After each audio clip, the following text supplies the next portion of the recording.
ননি আরো দাও, আমি আরো খাবো, আমার বড্ড ক্ষুধা পেয়েছে। মা মনে মনে চিন্তা করছে, আমার গোপাল তো এইভাবে কোনোদিন ননি চায় না, আজকে বুঝি সত্য সত্যই আমার গোপালের ক্ষুধা লেগেছে। গোপাল রে, আমি তো তোকে ননি দিবই, কিন্তু গোপাল আমার বহুদিনের মনের আশা, আমার আঙ্গিনার মাঝে তুই কি করবি? আমার দেওয়া নবনী তুই খাবি, তুই সেবা করবি, আর কি করবি? একবার নাচরে জাদু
আমি তোকে ততই দেব, কিন্তু আমার আঙ্গিনাতে তোকে নৃত্য করতে হবে।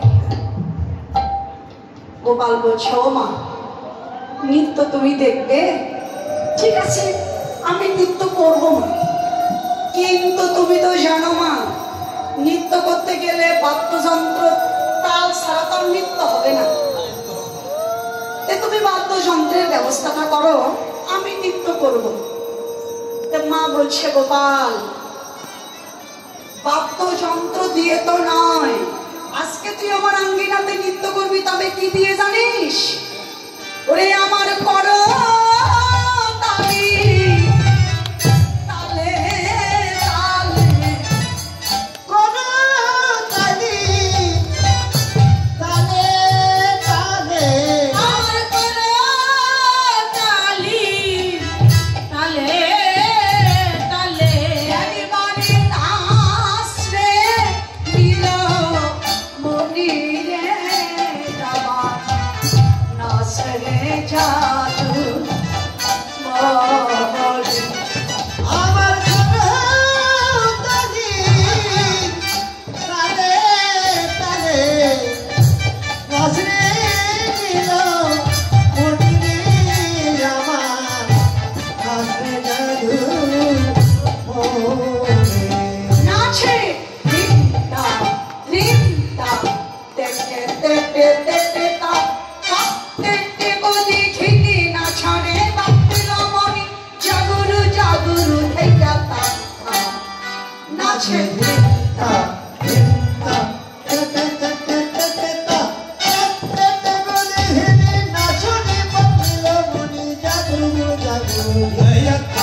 যদি